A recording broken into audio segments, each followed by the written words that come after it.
الشيطان الرجيم. بسم الله الرحمن الرحيم. وإذ جعلنا البيت مثابة للناس وأمنا واتخذوا من مقام إبراهيم مصلى وعهدنا إلى إبراهيم وإسماعيل أن طهرا بيتي للطائفين والعاكفين والركع السجود. وإذ قال إبراهيم رب اجعل هذا بلدا آمنا وارزق أهله من الثمرات من آمن منهم بالله واليوم الآخر. قال ومن كفر فأمتعه قليلا ثم أضطره إلى عذاب النار وبئس المصير. وإذ يرفع إبراهيم القواعد من البيت وإسماعيل ربنا تقبل منا إنك أنت السميع العليم ربنا واجعلنا مسلمين لك ومن ذريتنا أمة مسلمة لك وأرنا مناسكنا وتب علينا إنك أنت التواب الرحيم. ربنا وبعث فيهم رسولا منهم يتلو عليهم آياتك ويعلمهم الكتاب والحكمة ويزكيهم إنك أنت العزيز الحكيم.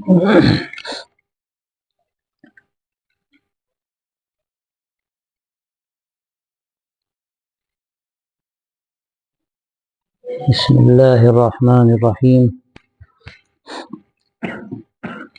وبه نستعين صلى الله على النبي الكريم وعلى آله وصحبه أجمعين.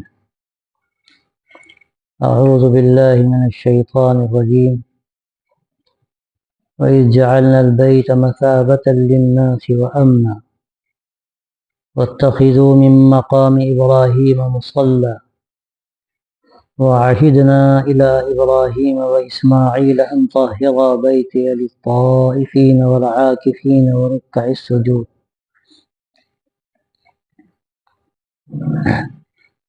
اور جب ہم نے خانہ کعبہ کو لوگوں کے لیے مرکز اور امن کی جگہ مقرر کیا اور حکم دیا کہ مقام ابراہیم کو نماز کی جگہ بناؤ اور ابراہیم و اسماعیل سے عہد لیا کہ میرے گھر کو طواف کرنے والوں اور اعتکاف کرنے والوں اور رکوع و سجود کرنے والوں کے لیے پاک کر دو۔ ذکر شروع ہوا تھا سیدنا حضرت ابراہیم علیہ السلام کا، جو بڑی تعداد میں انبیاء علیہ السلام کے سب سے بڑھ کر آخری نبی حضرت محمد رسول اللہ صلی اللہ علیہ وسلم کے جد امجد ہیں۔ ابراہیم کا جو لفظ ہے کہتے ہیں یہ اس کے معنی ابن رحیم کے ہیں، اور اللہ نے حضرت ابراہیم علیہ السلام میں بڑی شفقت کا مادہ رکھا تھا، خاص طور سے اپنے بچوں کے لیے وہ بڑے چاہنے والے، بڑے مہربان تھے، اور یہی تو ان کی قربانی تھی۔ بعض لوگ ایسے ہوتے ہیں کہ ان کو اپنے بچوں سے کوئی خاص تعلق نہیں ہوتا، عجیب مزاج ہوتا ہے، لیکن حضرت ابراہیم علیہ السلام کا مزاج بالکل اس کے برعکس تھا۔ وہ اپنے بچوں کے لیے بھی اور عام بچوں کے لیے اور سب کے لیے ایک شفیق باپ کی حیثیت رکھتے تھے، اور حضرت اسماعیل علیہ السلام سے جو ان کو شفقت و محبت رہی ہوگی اس کا اندازہ کرنا مشکل، وہ ان کی امیدوں کا مرکز تھے۔ لیکن اس کے باوجود جب اللہ تعالیٰ نے ان کو خواب میں دکھایا کہ وہ ان کو ذبح کر رہے ہیں تو انہوں نے ذرہ برابر بھی تاخیر نہیں اور اپنی دانش میں ان کو ذبح کر دیا۔ یہ آخری درجے کا امتحان تھا، جس کے بعد اللہ نے ان کو شرف امامت عطا فرمایا، جس کا ذکر اوپر ہو چکا ہے۔ اب اس کے بعد ذکر ہے بیت کا، البیت۔ ظاہر ہے کہ البیت سے مراد یہاں پر بیت اللہ ہے، خانہ کعبہ ہے۔ اسرائیلی روایتوں میں، تورات و انجیل میں اس کا جو ذکر ملتا ہے وہ بیت ایل کے نام سے ملتا ہے، اور ایل اس زبان میں اللہ کو کہتے ہیں، اور جتنے بھی نام ہیں جبرائیل اور دوسرے بھی، اس میں اصلاً نسبت اللہ کی طرف ہے۔ تو یہ اللہ کا گھر، اللہ تبارک و تعالیٰ اس کا ذکر فرماتا ہے کہ اذ جعلنا البیت مثابۃ للناس وامنا، کہ ہم نے اس گھر کو لوگوں کے لیے مرکز اور امن کی جگہ متعین کیا، مقرر کیا۔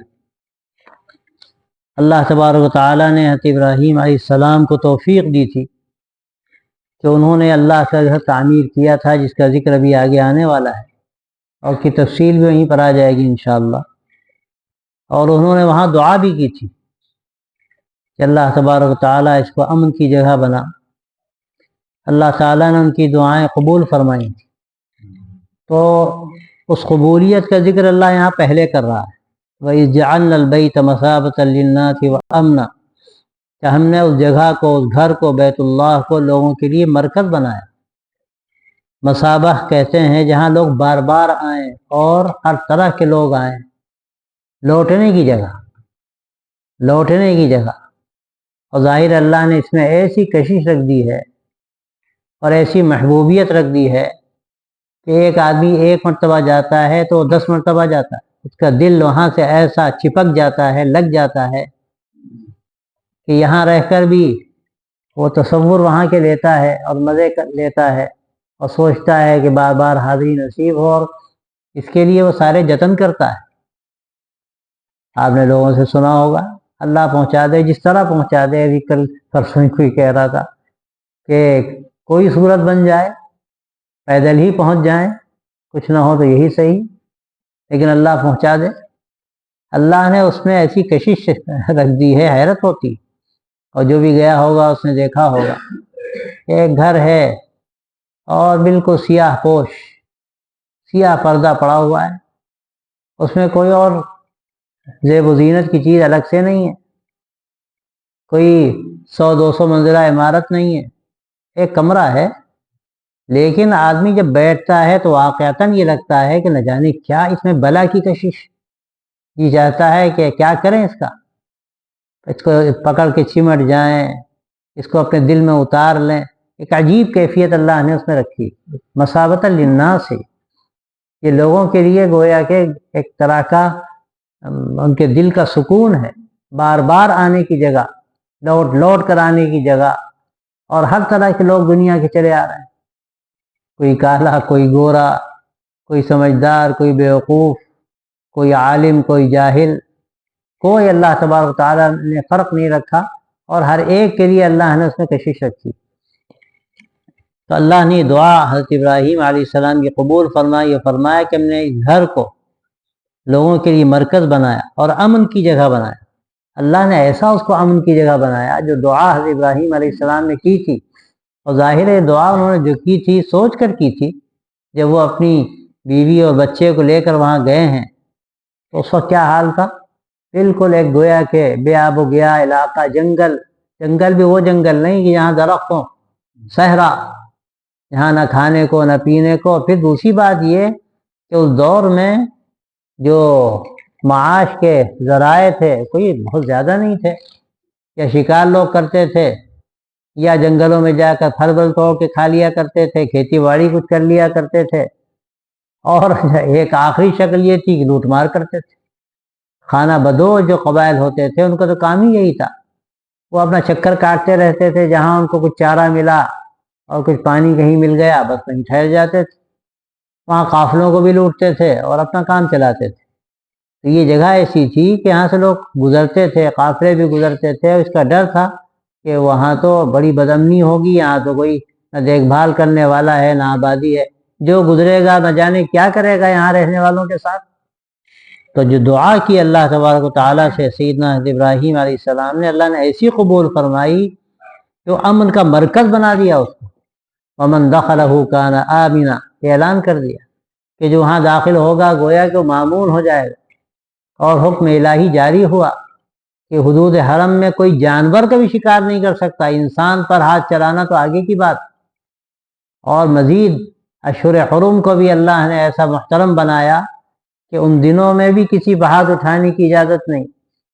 تو یہ اللہ کا عجیب نظام قائم ہوا کہ اللہ نے پوری جگہ کو امن و امان کا گہوارہ بنا دیا، اور ایسا دلوں میں بات ڈال دی کہ مجرم قومیں بھی اس زمانے میں ایک احترام اس کا ملحوظ رکھتی تھی، اور جو حج کے لیے جاتے تھے لوگ، حج پہ جانے والوں کا بھی احترام ہوتا تھا، اور یہاں تک کہ جو لوگ اس کے متولی ہوتے تھے اور یہاں سارا انتظام دیکھتے تھے، جو خاص قبیلہ قریش اور یہ قبیلہ بنو ہاشم تھا، ایک عام احترام ان کا بھی لوگوں کے دلوں میں تھا۔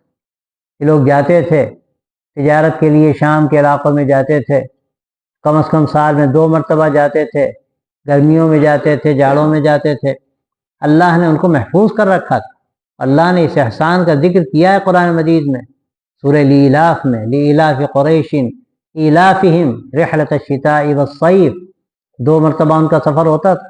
پھر آگے جو بات فَلْيَعْبُدُوا رَبَّ هَذَا الْبَيْتِ الَّذِي أَطْعَمَهُم مِّن جُوعٍ وَآمَنَهُم مِّن خَوْفٍ۔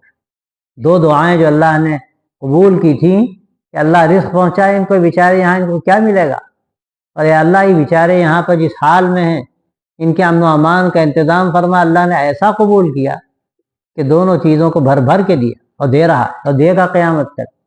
ایسا محفوظ اللہ نے لوگوں کو کر دیا تو ان کو کوئی نہیں چھوتا تھا۔ اور تو جو مزاج عام تھا کوئی محفوظ نہیں تھا عام طور سے، جو قبائل خانہ بدوش ہوتے تھے اور اس طرح کے مارنے دھاڑنے والے لوگ، لوٹ مار کرنے والے، وہ چھوڑتے نہیں تھے کسی کو۔ لیکن یہاں کے لوگ جاتے تھے تو کہا جاتا تھا یہ تو حرم کے رکھوالے ہیں، حرم کے متولی ہیں، بیت اللہ کے متولی ہیں، یہ حاجیوں کی میزبانی کرتے ہیں۔ تو ان لوگوں کے ساتھ خصوصی سلوک کیا جاتا تھا، اللہ کا یہ خاص ان کے ساتھ کرم تھا۔ تو اللہ نے اسی کا ذکر فرمایا کہ ہم نے اس کو مرکز بنایا لوگوں کے لیے اور امن کی جگہ بنایا۔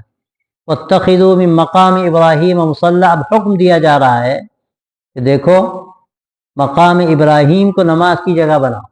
اب مقام ابراہیم کا مطلب کیا ہے؟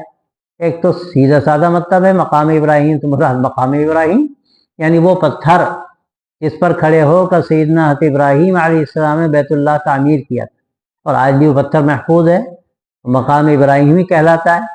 اور یہ حکم بھی ہے کہ نماز پڑھی جائے، جب آدمی طواف سے فارغ ہو جائے تو وہاں 2 رکعت نماز ادا کرے۔ حنفیہ اور مالکیہ کے یہاں تو واجب ہے، اور شوافع اور حنابلہ کے یہاں سنت ہے، لیکن بہرحال سب کے یہاں مشروع ہے، اور یہ بہتر قرار دیا گیا کہ قریب وہاں سے ہو کر نماز پڑھے۔ وَاتَّخِذُوا مِن مَقَامِ إِبْرَاهِيمَ مُصَلًّى کہا گیا قرآن مجید میں۔ اگرچہ یہ اصطلاح جو مقام ابراہیم کی بنی ہے بعد میں بنی ہے، اور جو پتھر اس کو مقام ابراہیم کہتے ہیں، لیکن اکثر مفسرین کی رائے ہے کہ مقام ابراہیم سے وہی جگہ مراد ہے اور وہاں نماز پڑھنا اولا ہے۔ لیکن بعض حضرات یہ کہتے ہیں کہ مقام ابراہیم سے جو اس کے اصل معنی ہے وہی مراد ہے، یعنی حضرت ابراہیم نے جس جگہ کو اپنا گویا کہ اپنا مستقر بنایا، ان کے رہنے کی جگہ، ان کے ٹھہرنے کی جگہ، یعنی مکہ مکرمہ کی وہ جگہ اور بیت اللہ کے اطراف کی جو وہ جگہ تھی، اللہ نے اس جگہ کو خاص کیا اس سے کہ وہاں نمازیں پڑھی جائیں۔ یوں تو نماز ہر جگہ پڑھی جاتی ہے، اللہ نے زمین کو اور خاص طور سے اللہ کے آخری نبی حضرت محمد رسول اللہ صلی اللہ علیہ وسلم کے لیے اللہ نے اس کا اعلان کیا کہ پوری زمین کو اللہ نے مسجد بنا دیا. یا اس کا ذکر آپ نے فرمایا ہے کہ جو جعلت لی الارض مسجدا، زمین کو میرے لیے اللہ نے مسجد بنا دیا، جہاں چاہوں میں نماز پڑھوں اور میری امت کے لوگ جہاں چاہیں نماز پڑھیں. لیکن اس زمانے میں بطور خاص، اور اس کے بعد بھی آج بھی حرم کے اندر جو نماز پڑھی جائے گی اس کا ثواب 1,00,000 گنا ملتا ہے. کوئی معمولی چیز ہے یہ؟ تو گویا کہ وہ خاص نماز کی جگہ ہے اور عام نماز کی جگہ ہے، وہ خاص نماز کی جگہ ہے. اگر یہ مراد دیا جائے تو یہ کوئی بعید نہیں ہے.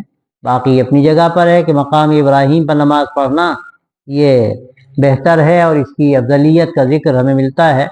آدمی طواف کے بعد وہاں نماز پڑھے. وَعَهِدْنَا إِلَىٰ إِبْرَاهِيمَ وَإِسْمَاعِيلَ أَن طَهِّرَ بَيْتِيَ لِلطَّائِفِينَ وَالْعَاكِفِينَ وَالرُّكَّعِ السُّجُودِ. اور اللہ تبارک و تعالیٰ نے حضرت ابراہیم اور حضرت اسماعیل سے عہد لیا کہ میرے گھر کو طواف کرنے والوں، اعتکاف کرنے والوں، رکوع و سجود کرنے والوں کے لیے پاک کر دو. پاک کر دو کا کیا مطلب ہے؟ یعنی ہر گندگی سے پاک کر دو جو شرک اور کفر اور بدعات و خرافات اور پھر ظاہری گندگیوں سے متعلق چیزیں ہیں، ان سب سے پاک کر دو، جس سے نماز پڑھنے والوں، طواف کرنے والوں اور وہاں اعتکاف کرنے والوں کو تکدر پیدا ہو اور ان کی توحید پہ فرق آئے. اللہ تعالیٰ نے حکم دیا کہ اس کو ان تمام چیزوں سے پاک کر دیا جائے، پاک رکھا جائے. اور اللہ تعالیٰ نے اس کو پاک کیا، پاک رکھا، اور ان کی نسل اسی پر قائم رہی. لیکن آگے چل کر وہ خرافات پیدا ہوئیں، ایک ایک کر کے انہوں نے بیت اللہ کے اندر بت رکھنے شروع کیے، یہاں تک کہ جب اللہ کے نبی صلی اللہ علیہ وسلم مبعوث ہوئے تو کیا کہا جاتا ہے 360 بت بیت اللہ کے اندر تھے، اور نہ جانے کتنے بتوں کو پوجتے تھے. وہ شرک میں ڈوبے ہوئے تھے، گندگی کرتے تھے. آخری بات ہے کہ وہاں کے لوگوں کا یہ خاص تصور تھا کہ نماز وہاں طواف کریں گے تو عام کپڑوں میں طواف نہیں کر سکتے تھے. کہ بات اتنی آگے بڑھی کہ کپڑے نہ ہو تو باہر کے جو لوگ آتے تھے وہ برہنہ طواف کرنے کے رواج ہو گیا، برہنہ طواف کرتے تھے. 10 خرابیاں ان کے اندر پیدا ہو گئی. ان خرابیوں کے ازالے کے لیے اللہ تبارک و تعالیٰ نے آخری نبی صلی اللہ علیہ وسلم کو بھیجا، جو حضرت ابراہیم علیہ السلام کے گویا کہ پوری طرح حکموں کو مکمل کرنے والے، آپ صلی اللہ حضرت ابراہیم کے دین کو مکمل کرنے والے، اور آپ صلی اللہ علیہ وسلم کے اصل جانشین تھے. اور آپ کے ذریعے سے پھر ساری دنیا انسانیت کے لیے اللہ نے اس پیغام کو عام کیا. آپ تشریف لائے اور آپ نے پھر اس گھر کو پاک کیا، اور اب قیامت تک کے لیے اللہ نے اس کو ایسا پاک کر دیا وہ رہے گا پاک یہاں تک کہ قیامت آئے گی، دنیا ختم ہو جائے گی. تو فرمایا کہ ان لوگوں کے لیے پاک کرو. اب یہ تھوڑی سی قابل غور بات یہ ہے، یہاں ان لوگوں کے لیے پاک کرو. سب سے پہلے جو ذکر ہے وہ طائفین کا ہے، طواف کرنے والوں کے لیے پاک کرو. پھر اس کے بعد ذکر ہے عاکفین کا، اعتکاف کرنے والوں کے لیے پاک کرو. پھر اس کے بعد ذکر ہے ورکع السجود کا، یعنی نماز پڑھنے والوں کے لیے پاک کرو. اسی لیے بات کہی جاتی ہے کہ اعلیٰ ترین جو عمل وہاں کا ہے وہ طواف ہے.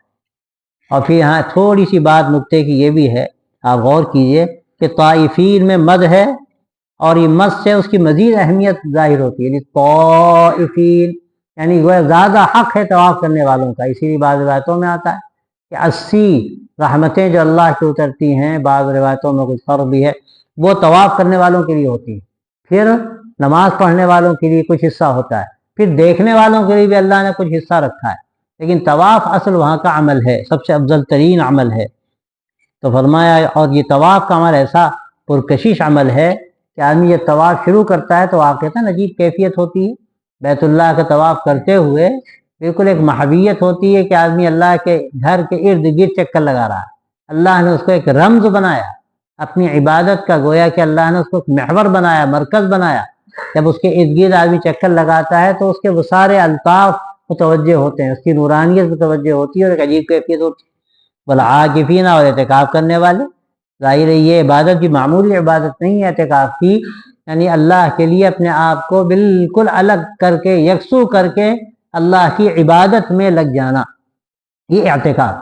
اور ظاہر ہے اعتکاف تمام مساجد میں ہے، لیکن اعلیٰ ترین جو اعتکاف ہے وہ بیت اللہ کا ہے، اللہ کے گھر کا، یعنی کعبہ مشرفہ کا. وہاں حرم میں جو اعتکاف ہوتا ہے وہ سب سے اعلیٰ ترین اعتکاف، سب سے افضل ہے.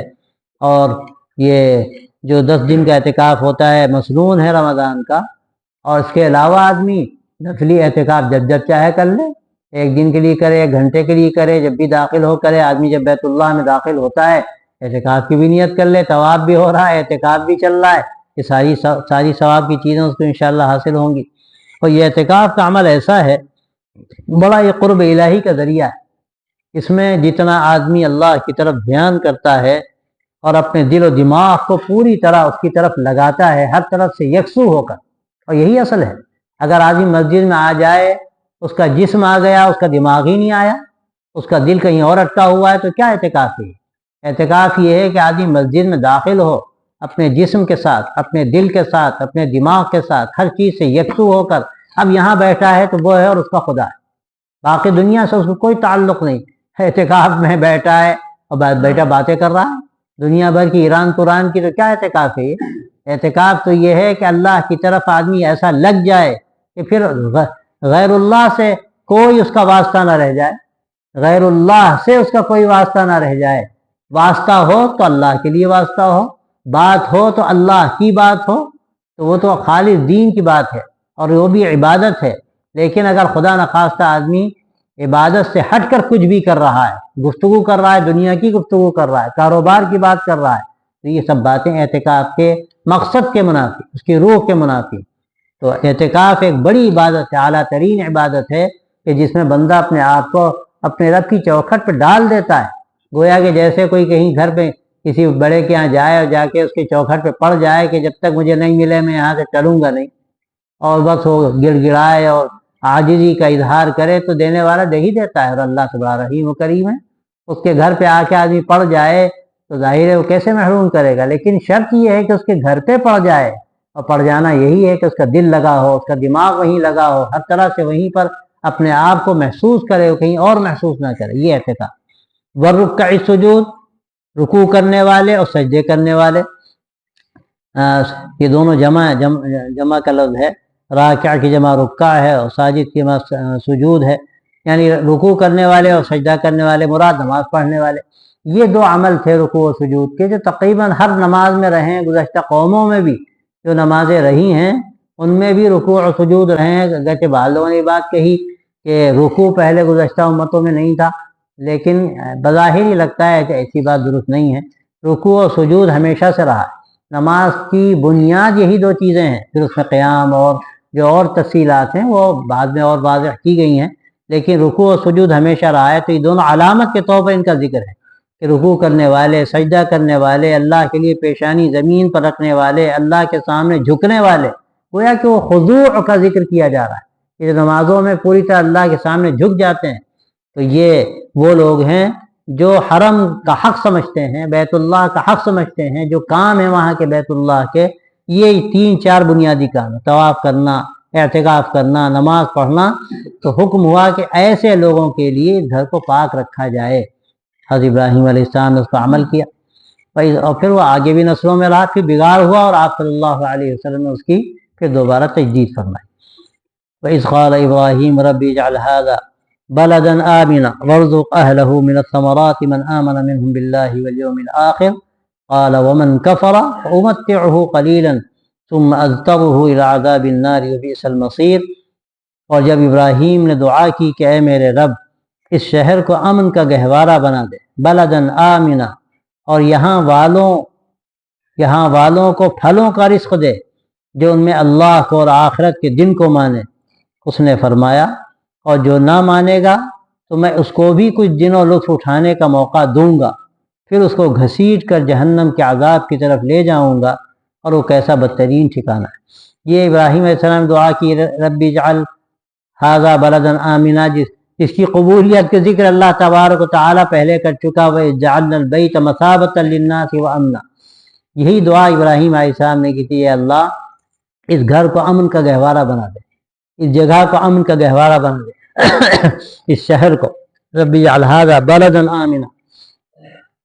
تو اللہ تعالیٰ نے ان کی دعا قبول فرمائی۔ اس کا ذکر ہم نے اوپر ابھی کر دیا کہ کس طرح اس کا مظاہرہ ہوا، اور پھر دعا فرمائی کہ اللہ یہاں جو لوگ آباد ہیں ان کو پھلوں کا رزق دے، جو ایمان والے ان میں ہیں، اللہ اور یوم آخرت پہ ایمان رکھتے ہیں۔ یہ شرط ابراہیم علیہ السلام نے جو لگائی وہ اس وجہ سے لگائی کہ جب ان کو بشارت ملی تھی کہ انی جاعلک للناس اماما، ہم تمہیں امام بنانے والے، تو انہوں نے فوراً کہا ومن ذریتی، تو اللہ نے فرمایا لا ینال عہد الظالمین، کہ میری اولاد میں، فرمایا نہیں ظالم لوگوں کو یہ انعام نہیں ملے گا، یہ وراثت ان کو حاصل نہیں ہوگی۔ تو حضرت ابراہیم نے سوچا کہ یہاں پہ بھی یہی دعا مانگنی چاہیے کہ جو ایمان والے ہیں اللہ ان کو پھل دے دے۔ حالانکہ ظاہر ہے دونوں میں فرق تھا، وہ جو چیز اوپر تھی اس کا تعلق دین سے تھا، آخرت سے تھا، اور یہ تعلق اس چیز کا دنیا سے ہے۔ تو اللہ نے یہ بات واضح فرما دی ومن کفر فامتعه قلیلا، یہاں یہ فرق ہم نہیں کریں۔ اللہ تعالیٰ نے کو ایک اظہار فرمایا، ہم تو دنیا میں سب کو دیتے ہیں، دنیا ہم سب کو دیتے ہیں، ہمیں مانے تو اس کو بھی دیتے ہیں، ہمیں نہ مانے اس کو بھی دیتے ہیں، ایمان والا اس کو بھی دیتے ہیں، کافر و باغی اور دشمن اس کو بھی دیتے ہیں۔ پھر آگے یہ فرمایا ثم استرہ الی عذاب النار وبئس المصیر، ہاں پھر مرنے کے بعد جو انجام ہونا ہے وہ الگ ہے۔ ایمان والوں کو اللہ تعالیٰ جنت کے راستے پہ لے جائے گا، اور جو لوگ ایمان والے نہیں ہیں اس کے بارے میں فرمایا میں اس کو گھسیٹ کر جہنم کے عذاب کی طرف لے جاؤں گا۔ استرہ الی عذاب النار، استر یستر استرارن کے معنی زبردستی کرنا، مضطر کرنا، مجبور کرنا۔ استرہ میں نے عذاب النار کی طرف مجبور کر کے لے جاؤں گا، یعنی گھسیٹ کر لے جاؤں گا۔ وبئس المصیر، اور وہ بدترین ٹھکانہ۔ تو اللہ تبارک و تعالیٰ نے یہاں جو ان کی دعا تھی وہ بھی قبول ایسی فرمائی کہ مکہ مکرمہ میں تو اللہ نے ایسی بہار دکھا دی، طرح طرح کے کھانے، طرح طرح کے رزق، کہ ایسی بہتات اب وہاں پر ہے کہ حیرت ہوتی ہے۔ جہاں کچھ نہیں ہوتا تھا وہاں دنیا کا آج ہر پھل ملتا ہے۔ اور یہاں الثمرات کا جو ذکر کیا گیا ہے تو ثمرات کے معنی پھل کے بھی آتے ہیں، اور یہ ثمرات جو ہے اس میں تھوڑا سا توسع بھی ہے، ترکاریاں بھی مراد ہیں اور غذا کی چیزیں بھی مراد ہیں۔ اللہ تعالیٰ نے ان تمام چیزوں کو وہاں کے لوگوں کو بڑی فراوانی کے ساتھ دیا ہے۔ آپ جائیے، آپ کو جو کھانا دنیا میں کہیں نہ ملے وہاں مل جائے گا، جو پھل کہیں نہ ملے وہاں مل جائیں گے، ہر چیز وہاں پر آتی ہے۔ اللہ تعالیٰ نے ایسی دعا قبول کر لی کہ وہ تسلسل کے ساتھ یہ چیز جاری ہے، بیچ بیچ میں وقفے بھی ہوئے ہیں، کبھی کچھ پریشانی بھی ہوئی، لیکن عام طور پر اللہ نے ایسا سلسلہ رکھا اس میں کوئی پریشانی وہاں کے لوگوں کو نہیں ہوئی۔ تو گویا کہ دو جو خطرات تھے ان خطرات سے اللہ نے وہاں کے لوگوں کو محفوظ کر دیا، اور ابراہیم علیہ السلام نے ان دونوں چیزوں کو محسوس کیا تھا۔ آب بے آب ہو گیا علاقہ، کچھ کھانے کو نہ پینے کو، پھر بالکل صحرا اور کوئی وہاں آبادی نہیں۔ تو ایک خطرہ تھا کہ لوگ حملہ آور ہوں اور امن و امان نہ رہے، اور ایک خطرہ تھا کہ پتہ نہیں کھانے کو ملے نہ ملے۔ وہ دو دعائیں کی اللہ نے، ایسی وہ دعائیں قبول کی کہ وہ امن کا گہوارہ بھی بن گیا اور مرکز بن گیا، پھلوں کا مرکز، اور طرح طرح کی چیزیں وہاں جو ملتی ہیں وہ شاید کہیں نہ ملتی ہیں۔ وَإِذْ يَرْفَعُ إِبْرَاهِيمُ الْقَوَاعِدَ مِنَ الْبَيْتِ وَإِسْمَاعِيلُ رَبَّنَا تَقَبَّلْ مِنَّا إِنَّكَ أَنْتَ السَّمِيعُ الْعَلِيمُ، اور جب ابراہیم اور اسماعیل گھر کی بنیادوں کو اٹھا رہے تھے تو یہ دعا کرتے جاتے تھے کہ اے ہمارے رب، ہم سے یہ عمل قبول فرما لے، بے شک تو بہت سننے والا اور بہت جاننے والا ہے۔ یہ اللہ تعالیٰ نے توفیق دی حضرت ابراہیم علیہ السلام کو، انہوں نے بیت اللہ تعمیر کیا۔ اب یہاں جو الفاظ ہیں اذ یرفع ابراہیم القواعد، قواعد جو ہے قاعدتن کی جمع ہے، قاعدہ بنیاد کو کہتے ہیں، اصول کو بنیاد کو کہتے ہیں۔ اور یہاں یہ کہا جا رہا ہے کہ جب حضرت ابراہیم علیہ السلام اور حضرت اسماعیل علیہ السلام گھر کی بنیادوں کو اٹھا رہے تھے، اس سے ایک بات یہ ظاہر ہوتی ہے کہ وہ بنیادیں پہلے سے موجود تھیں، انہوں نے بنیادیں ڈالی نہیں تھیں، بلکہ وہ موجود بنیادوں پر ہی انہوں نے وہ گھر تعمیر فرمایا تھا۔ اور اسی لیے تقریباً اکثر لوگ اس پر متفق ہیں کہ یہ دنیا کا سب سے قدیم گھر ہے، اور قرآن مجید خود اس بات کو کہتا ہے اول بیت وضع للناس ببکۃ مبارکا، یہی ہے نا، ان اول بیت وضع للناس۔ ہاں، تو یہ اللہ تعالیٰ نے قرآن مجید میں اس کی وضاحت فرمائی۔ سب سے پہلا گھر جو تعمیر کیا گیا لوگوں کے لیے وہ مکہ میں، یعنی مکہ میں۔ تو اندازہ یہ ہوتا ہے کہ یہ گھر تو وہ ہے جس کو سیدنا حضرت آدم علیہ السلام نے بنایا۔ جب وہ دنیا میں آئے تو اللہ کی عبادت کے لیے انہوں نے گھر تعمیر کیا، اللہ کے حکم سے کہا جاتا ہے کہ بیت معمور کے عین نیچے اللہ تعالیٰ نے ان کو حکم دیا کہ وہ گھر تعمیر کریں، تو انہوں نے وہ گھر سب سے پہلے بنایا، اور پھر وہ منہدم ہو گیا، طوفان نوح میں ختم ہو گیا، اور پھر اللہ تبارک و تعالیٰ نے حضرت ابراہیم علیہ السلام کو توفیق دی انہی بنیادوں پر، اللہ کے حکم سے اللہ نے وہ جگہ ان کو بتائی، ورنہ نشانات مٹ گئے تھے، اللہ نے ان کو وہ جگہ بتائی اور اسی جگہ پر انہی بنیادوں پر حضرت ابراہیم علیہ السلام نے اس گھر کی تعمیر فرمائی۔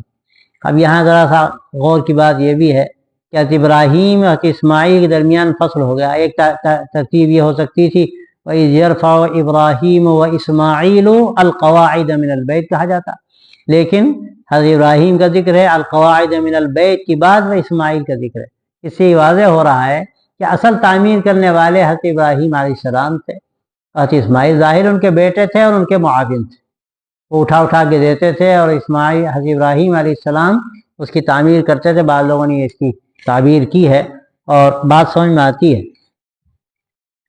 اور جب تعمیر کر رہے تو یہ دعا کرتے جاتے تھے ربنا تقبل منا انک انت السمیع العلیم، کہ اللہ قبول فرما لے، تو بڑا سننے والا اور بڑا جاننے والا ہے۔ اب یہاں یہ جو قبولیت کی دعا ہو رہی ہے، خاص طور سے اس گھر کی قبولیت کی تو ہو ہی رہی ہے کہ اللہ جو عمل ہو رہا ہے، گھر کی تعمیر ہو رہی ہے، اس کو اپنی بارگاہ میں قبول فرما۔ اور بعض حضرات نے یہ بھی کہا ہے کہ اس میں اور آگے کی جو دعائیں ہونے والی ہیں ان دعاؤں کی قبولیت کا بھی ذکر ہے کہ آگے بھی ہم تجھ سے اللہ بہت سی چیزیں مانگیں گے، ان کو بھی قبول فرما لے۔ اس مبارک عمل کے وقت ہم تجھ سے مانگ رہے ہیں، اس مبارک عمل میں مشغولیت کے دوران تجھ سے ہم مانگ رہے ہیں، یہ بڑی مقبول گھڑی ہے، تو ہم جو بھی آگے بھی دعا مانگے یا اللہ وہ بھی قبول فرما۔ نہیں، خاص طور سے ظاہر ہے مراد یہی ہے کہ اللہ کی کام ہو رہا ہے، اس کو تو ہم سے قبول فرما لے، اور تو بہت سننے والا اور جاننے والا ہے، یعنی خوب جانتا ہے، دلوں کے حال سے واقف ہے، اور خوب سننے والا ہے کہ جو تجھ کو پکارتا ہے اور تجھ سے دعائیں مانگتا ہے تو ہر ایک کی سنتا ہے اور قبول فرماتا ہے۔ تو یا اللہ ہماری بھی بات سن لے اور ہماری دعائیں بھی قبول فرما لے، اور اس گھر کی تعمیر کو بھی قبول فرما لے۔ پھر فرمایا ربنا وجعلنا مسلمین لک ومن ذریتنا امة مسلمة لک وارنا مناسکنا وتب علینا انک انت التواب الرحیم۔ اے ہمارے رب، ہم دونوں کو اپنا مکمل فرما بردار بنا، اور ہماری اولاد میں بھی ایسی امت بنا جو پوری طرح تیری فرما بردار ہو، اور ہمیں ہمارے مناسک بتا دے اور ہمیں معاف فرما، بے شک تو بہت معاف فرمانے والا نہایت رحم فرمانے والا ہے۔ اب یہاں جو مزید دعا فرمائی وہ یہ دعا فرمائی کہ اے ہمارے رب۔ اب یہاں جو خطاب ہے اللہم سے بھی ہو سکتا تھا، اور بھی اللہ کی صفات ہیں، لیکن جو اس کی صفت رب ہے، جو سب سے بڑھ کر بندے کی ضرورت ہے، اس صفت کا تذکرہ ہے، تاکہ اپنی ضرورت کا اظہار بھی ہو، اپنی احتیاج کا اظہار بھی ہو، تو اس لیے رب بنا، اور پھر اس میں خاص طور سے نسبت ہے اپنی طرف کہ اے اللہ، اے ہمارے رب، اے ہمارے رب، اے ہماری پرورش کرنے والے، اے ہماری ضرورتوں کو پورا کرنے والے، اے ہمارے رب۔ اب اس کے بعد یہ دعا ہے کہ وجعلنا مسلمین لک، ہم دونوں کو اپنا مکمل فرما بردار بنا۔ اب کوئی غور کرے کون دعا کر رہا ہے؟ حضرت ابراہیم علیہ السلام، حضرت اسماعیل علیہ السلام، یہ لوگ دعا کر رہے ہیں، ان سے بڑھ کر کون فرما بردار ہوگا؟ حضرت اسماعیل علیہ السلام تو گویا کہ بانی ہیں، اور ان کے ذریعے سے اسلام مکمل ملا، اور پھر اس کی مکمل شکل اللہ کے نبی صلی اللہ علیہ وسلم کے ذریعے سے اللہ تبارک و تعالیٰ نے دی، تو لیکن اس کے باوجود وہ دعا فرما رہے ہیں۔ اس میں اشارہ اس بات کی طرف ہے کہ کبھی کسی کو اپنے عمل پر ناز نہ رہے، اور یہ خیال نہ ہو کہ ہم نے تو سب کچھ حاصل کر لیا، اب ہمیں کس چیز کی ضرورت ہے۔ یہ خیال رہے کہ وہ بھی محتاج ہے، بندہ محتاج بن کر ہی رہا جائے، اللہ سے ہمیشہ آدمی مانگے، اور کبھی قانع اور مطمئن نہ ہو اپنی حالت پر کہ ہم تو اس حالت پہ آ گئے، اس مقام پر پہنچ گئے، فرما برداری پوری طرح ہم کو حاصل ہو گئی، ہم اللہ کی بندگی میں لگ گئے، اللہ کا انعام خوب ہم پر ہو رہا ہے، شکر کرے، بار بار شکر کرے، لیکن اللہ سے مانگتا رہے۔ یہ نہ سمجھے کہ اب معاملہ بس پار لگ گیا، اب کوئی دشواری میں ہم نہیں پڑیں گے اور کوئی خطرہ ہمارے سامنے نہیں، ایسا ہے، بلکہ اللہ تبارک و تعالیٰ کب کس کو آزمائش میں ڈال دیں۔ اس لیے یہاں یہ سبق بھی دیا جا رہا ہے، ان کی دعا یہاں سنائی جا رہی ہے ہمیں، اور یہ سبق دیا جا رہا ہے کہ ہر شخص کو اس کا خیال رکھنا چاہیے، اللہ سے مانگنا چاہیے، اور اپنے اوپر مطمئن ہونا ٹھیک نہیں، اپنے بارے میں دعا کر رہے ہیں یا اللہ ہمیں اپنا فرما بردار بنا لے۔ اور پھر مزید دعا فرمائی کہ ہماری اولاد میں بھی ایسی امت بنا جو پوری طرح تیری فرما بردار ہو۔